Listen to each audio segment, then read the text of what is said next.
Akkam jirtu kabajamtoota daawwattootaa fi hordoftoota Oromiyaa Freedom Media dambalii gungumaa uummataa irraa oduu isin dhageessifna jalqaba irratti hangafoota oduu.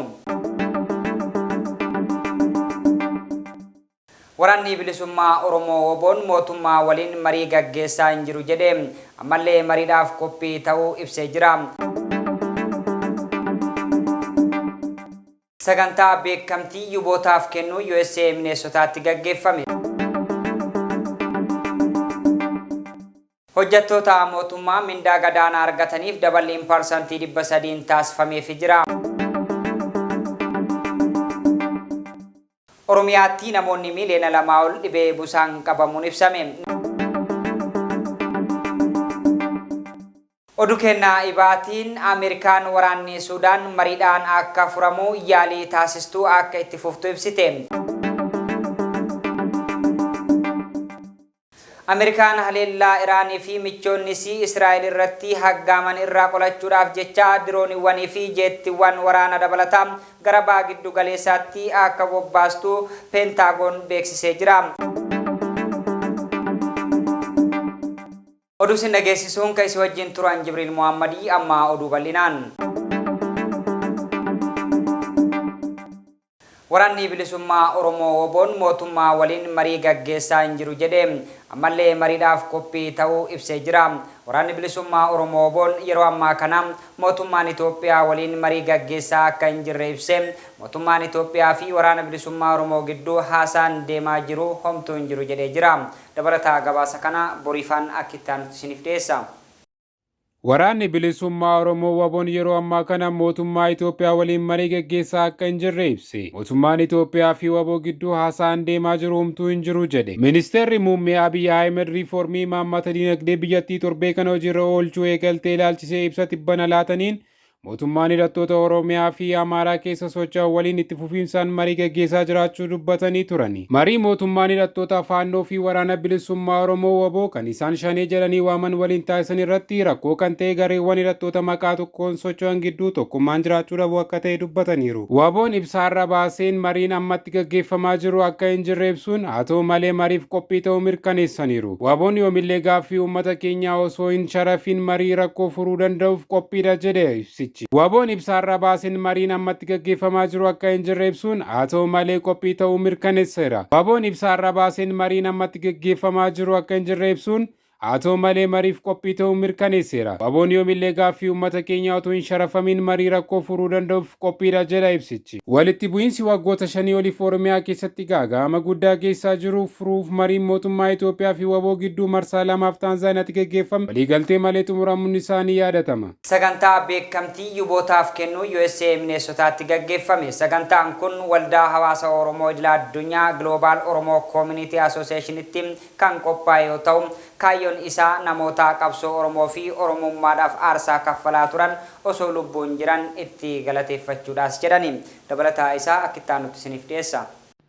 Sagantaan beekamtii yuubootaa kennuu USA Minnesotaatti gaggeeffame. Sagantaan kun waldaa hawaasa Oromoo idila addunyaa Global Oromo Community Associationitti kan qophaa'e yoo ta'u kaayyoon isaa namoota qabsoo Oromoof Oromummaadhaaf aarsaa kaffalaa turan osoo lubbuun jiranuu itti galateeffachuudhaas jedhame. Waldaan hawaasa Oromoo idila addunyaa namoota aarsaa jabaa dirree adda addaa keessatti kaffaluun amanamummaadhaan Oromoof jettanii hojjettan gumaacha olaanaa taasisaniiru jedhan nama 29f beekamtii kana kennee jira.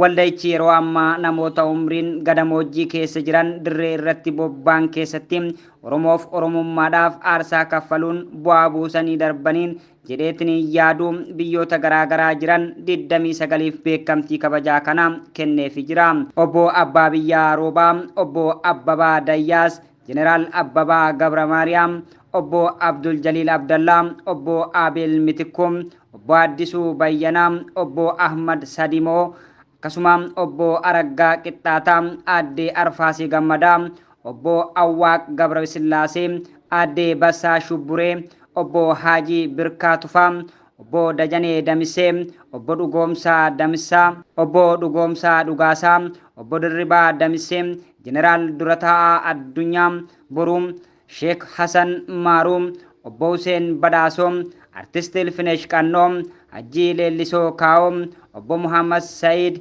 obbo Mulgeetaa Moosisaa, Addee Namaat Liisaa, obbo Quubsaa Turaa, obbo Tafarii Fufaa, obbo Teessoo Namarraa, Lubaa Tigroo Ganamoo, obbo Yuusuf Bakar kanneen jedhaman beekamtii kennameefii jira.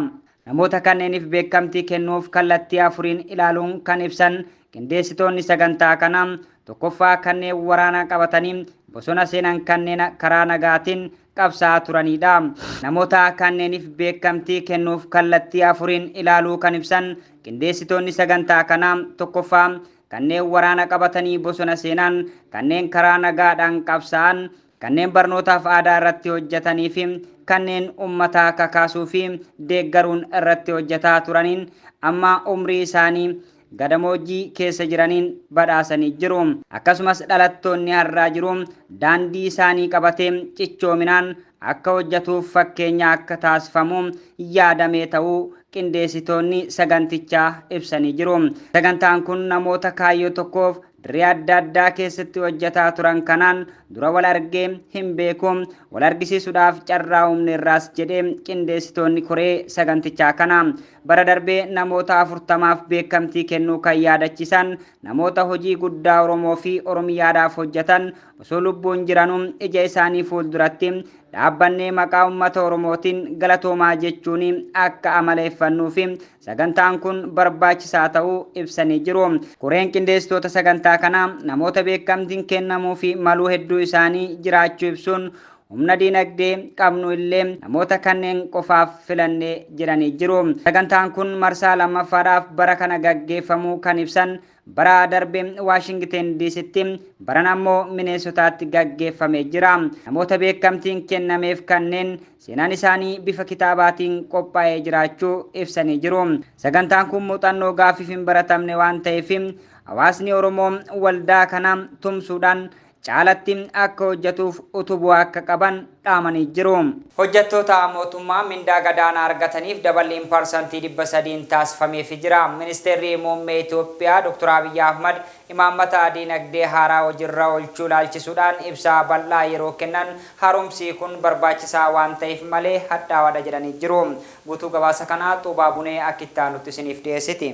Hojjettoota mootummaa mindaa gadi aanaa argataniif dabaliin 300 taasifameef ministeerri muummee Itoophiyaa Abiy Ahmad imaammata diinagdee haaraa hojiirra oolchan ilaalchisuun ibsa bal'aa yeroo kennan haaromsi kun barbaachisaa waan ta'eef malee hadhaa'aadha jedhan. Sababa haaromsa kanaan kutaan hawaasaa miidhamu jira kan jedhan ministeerri muummee Abiy kana wal madaalsisuuf mootummaan hojjettoota mootummaa mindaa gadi aanaa argataniif dabalii mindaa akka taasise himaniiru. Haaromsa hiyyeessa miidhuu hin hordofnu jennee qaamolee adda addaa waliin waan marii gochaa turreef bu'aa gaarii arganneerra jedhan ministeerri muummee Abiy. Haaromsa kana kan adda godhu harka qalleeyyii irratti waan xiyyeeffatuufidha. Haaromsa kanatti callisnee hin galle hayyoota addunyaa hedduu waliin irratti mari'anneerra. Haa ta'u malee haaromsi kun namoota ulee guddaan rukutuu qaba. Warra kontiroobaandii hojjetan miidha. Gatiin doolaaraa gabaa gurraachaa fi baankii yeroo ol fakkaatu garatti daldala kana gaggeessan hin qaban jedhan. Dhimmoota ijoo geeyyiin diinagdee kaasan keessaa tokko imaammanni diinagdee ministeerri muummee Abiy hojiirra oolchan hawaasa galii gadi aanaa qabu ni miidha jedhanii turan. Bulchaan Itoophiyaa itti dabaluun miidhamaan tokko hojjetaa mootummaati. Hojjetaan mootummaa mindaa 6,150 argatu jira. Haaromsi kun baay'ee waan isaan miidhuu danda'uuf hojjettoota mootummaa mindaa gadi aanaa argataniif dabalii mindaa taasifneerra jedhan. Hojjetaa mootummaa mindaa xiqqaa argatuuf mindaa argataa turan irratti 300 daballee kun argame hin beeku. Warra mindaa ji'a birrii 25,000 ol argatan ammoo yeroof nuuf turaa jenne jedhan. Kanaaf bajata dabalataa birrii biliyoona 90 akka isaan gaafates himaniiru. Daballiin mindaa kun yoom akka eegale yookiin yoom akka eegalu bulchaan Itoophiyaa waan ifatti dubbatan hin qaban. Haaromsi biyyoota kaanii harka qalleeyyii irratti kan xiyyeeffate miti kan jedhan ministeerri muummee kan keenya garuu rakkoo harka qalleeyyii qooddachuun isa jijjiiruu irratti waan xiyyeeffateef dinqisiifannaa hedduu argate jedhan. Ameerikaa baankii addunyaa IMF fi kaanis haaromsa Itoophiyaa kana simachuu ibsaniiru. Garuu jedhan ministeerri muummee Abiy haaromsi kun kun bu'aa guddaa waan qabuuf murteessine malee rakkoos qaba jedhan. Yeroo filannoof waggaa tokkoo fi walakkaan hafutti murtee akkasii murteessuun ulfaataadha. Akka qoricha koosootti waan hadhaa'uudha. Rakkoo jiru furuuf osoma hadhaa'u liqimsuun dirqama ta'a. Kana kan murteessitu yeroo dhalootaaf yaadda ta'edha malee filannoon osoo dhiyaachaa jiru murtoo akkanaa fudhachuun ulfaataadha jedhan. Boruma ka'anii kan birrii fi warqee itti hammaarannu miti jedhan. Isaan keessaa qaala'iinsi jireenyaa tokko ta'uu akka danda'u himaniiru. Kana to'achuuf mootummaan qophii ta'uu himuun dhaabbilee lafumaa ka'uun daballii sharafa alaa dhagahuun gatii dabalan saamsuudha jedhan. Dabalataan mootummaan deeggarsa bittaa boba'aaf taasisu akka itti fufu himaniiru. Itoophiyaan bittaa boba'aaf kan oolu birrii biliyoona 100 akka baastu ibsaniiru. Kana dura garuu mootummaan baasii xiqqeessuuf jecha deeggarsa boba'aa jalaan dhiisaa ture. Adeemsi amma itti jirtan sirrii miti jechuun gaafatamnaan ministeerri muummee Abiyyi waa'ee riifoormii kanaa yoo dubbatan nuti humna bittaa birrii Itoophiyaa gadiin kuffisne gabaa wal fakkaataa keessa galchine malee jedhan. Haaromsa diinagdee Itoophiyaan raggaasifteen gatiin sharafa doolaaraa fedhii gabaan akka murtaa'u erga ta'ee guyyoota muraasa keessatti sharafni doolaaraa baankileen hojiirra oolchaa jiraniin doolaarri tokko birrii 55 irraa ka'uun birrii 85 oliin hanga sharafamuutti gaheera. Ministeerri muummee Abiyyi tarkaanfii sharafa irratti baankileen fudhachaa jiran sirrii akka hin taane himuun hojii dabalataa akka gaafatus himaniiru. Gabaa ilaalaa murteessaa yeroo jennu doolaara tokko birrii 50-70 godhaa hin jenne nuti. Adeemsi amma itti jirtan garuu sirrii natti hin fakkaatu. Garaagarummaa gabaa gurraacha gidduu jiru xiqqeessaadha kan jenne. Garaagarummaan gabaa gurraachaa fi baankota gidduu jiru haa xiqqaatu jenne malee yeroo baankonni 70 galchaan gabaa gurraacha irra 130 galataanaan gatii hin qabu. Kun hojii dabalataa barbaada. Gabaa gurraacha kan xiqqeessu hojii dabalataa hojjechuu qabna jedhan. Dabalataan riifoormiin Itoophiyaan hojiirra oolchite baankii daldala Itoophiyaa kufaatii irraa oolchuuf kan yaadame ta'uu himaniiru. Haaromsa kana yeroo hojjennu baankii daldala Itoophiyaa oolchuu qabna jennee hojjechaa turre. Baankiin daldala Itoophiyaa dhaabbata baay'ee murteessaadha. Yoo haaromsa kana hojiirra oolchine baankiin daldala Itoophiyaa ni kufa. Waggoota baay'eef baankiin daldala Itoophiyaa hojii piroojektootaaf kan oolu imaammata bu'aa 27 jedhuun boondii gurguraa ture. Piroojektonni hojjetamuu jalqaban ammoo hin xumuramne waan ta'eef baankii daldala Itoophiyaaf deebisanii kaffaluu hin dandeenye. Boondii gurguraa ture ammoo hin kaffalu taanaan kufuu isaati. Kanaaf dhaabbilee liqaa kennan baankii daldalaa fi IMF yeroo mari'annu baankii daldala Itoophiyaa deeggaruuf kan oolu doolaara miliyoona 700 fi isaa ol yoo kennitan malee haaromsicha hin fudhannu jechaa turre jedhan. Baankiin daldala Itoophiyaa sababa imaammata mootummaa dadhabaatiin yoo kufe haaromsi kun bu'aa hin qabu jedhan. Dhaabbata kufaatirraa ooluu qabuudha. Yoo diigame garuu baankonni dhuunfaa humna xiqqaa waan qabaniif amanamummaan isaan irratti gatamu ni hir'ata. Isin dhiisii baankiin mootummaayyuu kufeera jedhamee kan isaan amanu hin jiru. Baankii daldalaa oolchuun baankota dhuunfaa oolchuudha jedhan. Itoophiyaan riifoormii kana hojiirra oolchuu isheerraa kan ka'e dhaabbileen liqaa kennan akka baankii addunyaa fi IMF liqaa yeroo dheeraa deeggarsaa fi liqaa irra jiru kaffaluuf kan gargaaru waliigalaan doolaara biliyoona 16 ol kennaniiru jedhan. Oromiyaatti namoonni miliyoona 2 ol dhibee busaan qabamuun ibsame. Naannoo Oromiyaatti bara 2016 akka lakkoofsa Itoophiyaatti namoonni miliyoona 5.3 dhibee busaan qoratamuun keessaa namoonni miliyoona 2 ol yookaan parsantii 38 dhibichaan qabamuu biiroon fayyaa naannichaa beeksisee jira. Dabalataa gabaasa kanaatiif boriifan akka itti aanutti isiniif dhiyeessa.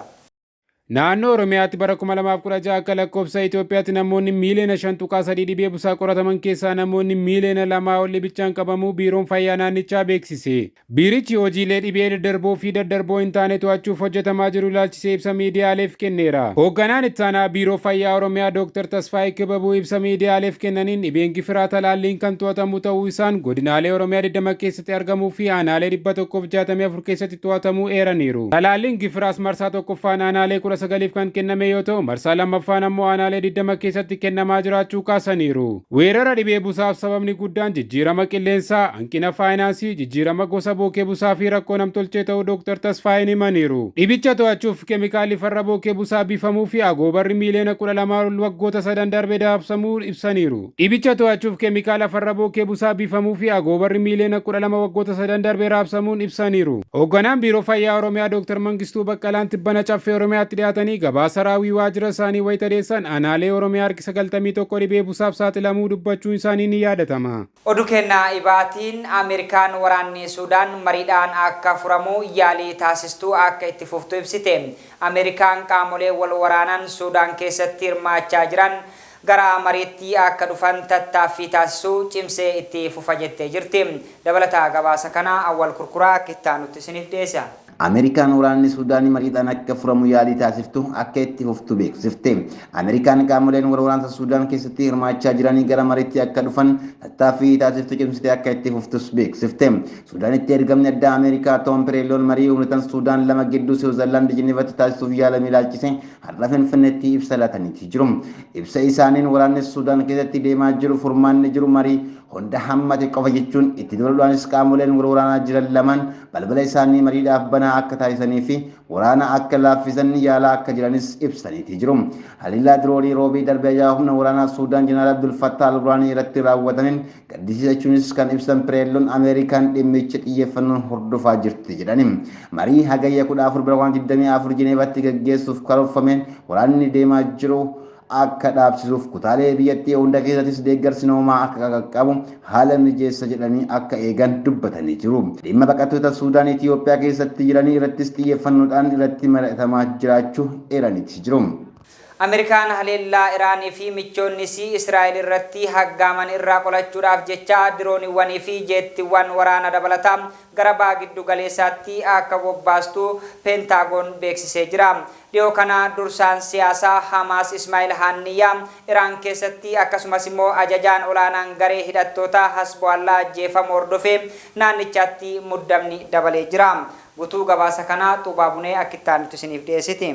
Ameerikaan haleellaa Iraanii fi michoonni ishee Israa'el irratti haggaaman irraa qolachuuf jecha dooniiwwanii fi jettiiwwan waraanaa dabalataa gara baha giddu galeessaatti akka bobbaastu Peentaagoon beeksise. Dhiyoo kana dursaan siyaasaa Hamaas Ismaa'il Haniyyaa Iraan keessatti akkasumas ajajaa olaanaa garee hidhattoota Hezbollah ajjeefamuu hordofee naannichatti muddamni dabaleera. Baha giddu galeessaa keessatti humna ittisa misaa'ilii bobbaasuuf qophiin xumuramuu kan ibse Peentaagoon Israa'eliif eegumsa gochuuf murannoo hin sochoonetu jira jedheera. Hoogganaan amantaa Iraan Ayatollah Ali Khamenei Israa'el ajjeechaa Ismaa'il Haniyyaa irratti raawwatteef adabbiin cimaa akka ishee eeggatu dhaadatanii biyyattii keessatti ammoo guyyoota gaddaa biyyaalessaa 3 labsaniiru. Dursaan Hamaas Ismaa'il Haniyyaa kibxata halkan adoolessa 30 bara 2024 sa'aatii 8 irratti magaalaa guddoo Iraan Teheraan mana keessa osoo jiranii ajjeefamaniiru. Iraanii fi Hamaas hoogganaa kana misaa'iliitiin kan ajjeefte Israa'el jedhanis Israa'el garuu ifatti yaada kennurraa of qusatte. Marii Gaazaa keessatti dhukaasa dhaabuu ilaalchisuun gahee guddaa kan qaban ga'eessi umriin isaanii waggaa 62 Ismaa'il Haniyyaa Teheraan keessatti muudama pirezidaantii Iraan Masuud Pezeshkian irratti hirmaatanii sa'aatiiwwan muraasa booda ture kan ajjeefaman. Ajjeefamuun Ismaa'il Haniyyaa kan dhagahame ajajaa olaanaa Hezbollah kan ta'e Fuad Shukrii ajjeesuu beeksisuu ishee sa'aatii muraasaan boodadha. Ibsi Peentaagoon akka hubachiisetti humna waraanaa haaraan bobba'u eegumsa Ameerikaa fooyyessuudhaan deeggarsa Israa'eliin ittisuuf tumsa taasifamu kan guddisu akkasumas Ameerikaan haleellaawwan tasaa garagaraatiif deebii kennuuf qophii ta'uu ishee kan mirkaneessu jedhe. Ittisni balaastaak misaa'il akkuma kana dabalataan akka bobbaafamu ibsameera.